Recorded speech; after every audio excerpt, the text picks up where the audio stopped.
Assalamualaikum warahmatullahi wabarakatuh. Selamat pagi Ananda. Gimana kabar kalian hari ini? Semoga dalam keadaan sehat ya.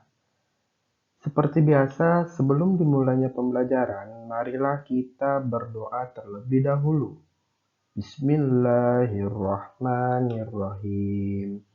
Rabbi zidni ilman warzuqni fahman. Ya Allah, tambahkanlah kepadaku ilmu dan berikanlah aku pengertian yang baik.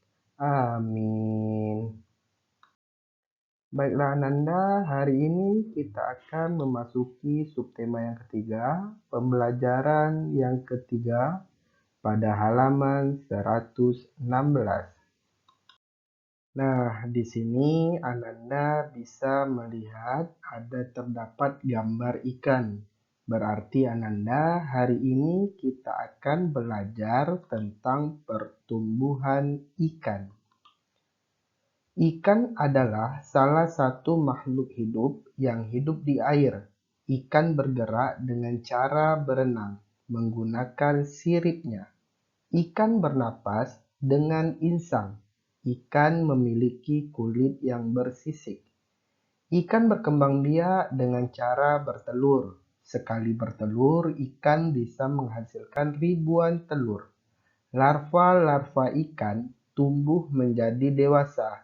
Nah, di sini Ananda, maksud dari larva-larva ikan itu ialah anak-anak ikan.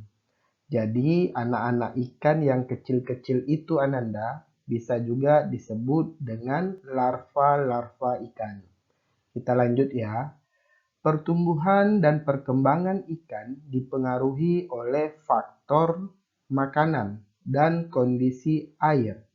Tiap-tiap ikan memiliki makanan yang berbeda-beda. Nah, di sini Ananda, setiap ikan itu memiliki makanan yang berbeda-beda. Jadi, makanan ikan itu tidak sama ya Ananda. Contohnya, ikan bandeng memakan lumut, sedangkan ikan gabus memakan cacing. Nah, di sini berbeda ya Ananda. Jadi, tidak sama makanannya. Begitu juga dengan kondisi air. Kondisi air juga tiap-tiap ikan itu berbeda Ananda. Contohnya, ikan lele dapat hidup di air yang keruh, sedangkan ikan mas hidup di air yang jernih. Nah, jadi Ananda bisa lihat ya, kondisi air pun akan berbeda-beda pada setiap ikan. Nah, Ananda, untuk tugas yang pertama, Ananda bisa lihat juga di halaman 119 di buku pelajarannya. Di sini Ananda diminta untuk menuliskan informasi yang kamu dapat pada tempat berikut. Nah, di sini ada 5 kolom. Nama atau jenis ikan. Di sini Ananda diminta untuk menuliskan 5 jenis ikan dan sebutkan juga ciri-cirinya. Nah, di sini kan Ananda diminta untuk menuliskan informasi. Berarti di sini Ananda bisa bertanya kepada orang tuanya.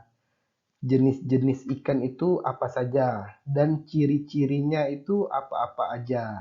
Ya, setelah Ananda mengetahui dari orang tua ataupun dari abang, dari kakak Ananda, nah Ananda bisa tulis di kolom ini.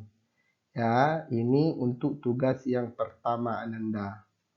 Kita lanjut ya. Bentuk dan jenis ikan yang beraneka ragam dapat menjadi sumber ide dalam membuat sebuah karya gambar hias bermotif hewan.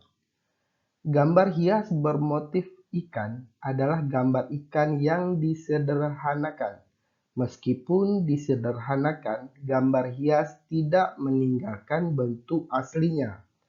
Bentuk dan warna pada gambar hias terkadang berbeda-beda dari aslinya. Namun, kesan gambar aslinya masih tetap tampak. Keindahan gambar hias terletak pada warna, garis, dan bentuk motifnya. Nah, di sini ada tugas yang kedua Ananda, di mana pada tugas kedua ini Ananda diminta untuk membuat gambar ikan di samping ini.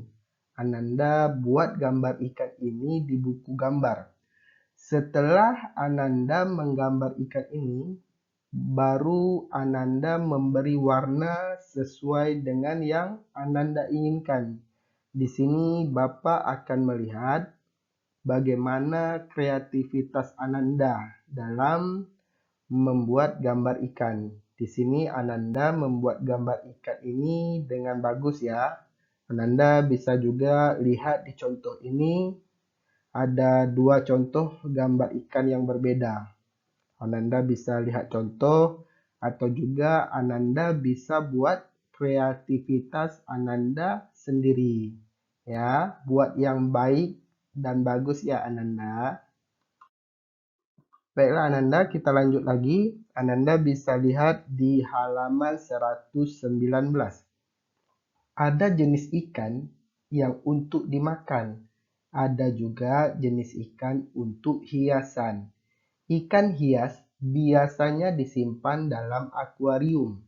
Banyak orang yang menjual macam-macam ikan hias. Mari mencoba berlatih menghitung jumlah ikan hias yang dihasilkan oleh sebuah peternakan. Nah, di sini Ananda bisa lihat ya, ada contoh soal. Sebuah peternakan ikan hias dapat menghasilkan 120 ekor dalam waktu 1 bulan.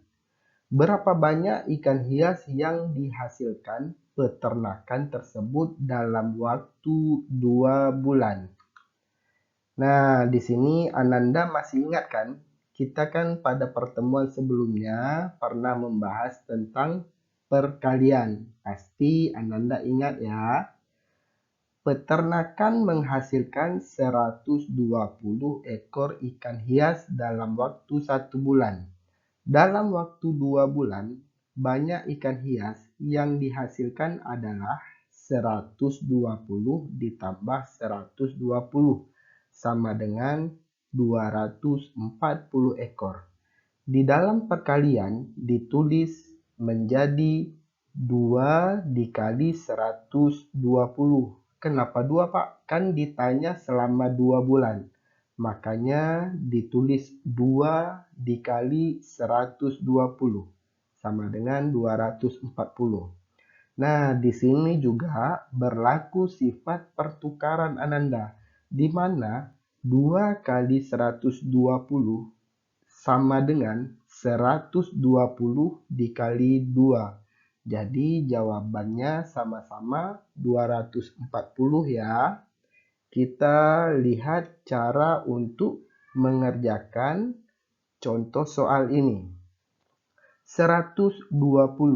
Nah, di sini bilangan apa yang ditambah untuk mendapatkan hasil 120? Berarti 100 ditambah 20. Nah, kita kalikan dulu masing-masing dengan angka 2. Nah, kenapa 2? Kan ditanya tadi 2 bulan Ananda. Jadi kita kalikan 2 karena pertanyaannya adalah 2 dikali 120. Nah, setelah kita kalikan dengan 2, barulah kita jumlahkan. Ananda bisa lihat contoh ya. 2 dikali 100 sama dengan 200. 2 dikali 20 sama dengan 40. Jadi kita jumlahkan 200 ditambah 40. Jawabannya 240.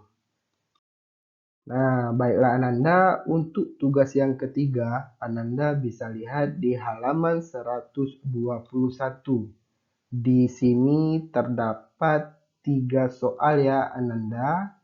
Ananda baca dulu soal ceritanya. Setelah itu baru Ananda kalikan dan Ananda cari langkah-langkah untuk mendapat jawaban atas perkalian tersebut. Sampai di sini Bapak harap Ananda paham ya. Baiklah Ananda, sampai di sini dulu pembelajaran kita hari ini tentang materi pertumbuhan ikan. Dan Bapak ucapkan selamat belajar dan mengerjakan tugas.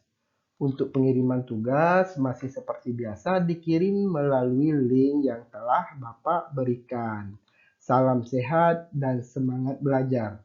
Bapak akhiri dengan wabillahi taufik wal hidayah. Wassalamualaikum warahmatullahi wabarakatuh. Terima kasih Ananda.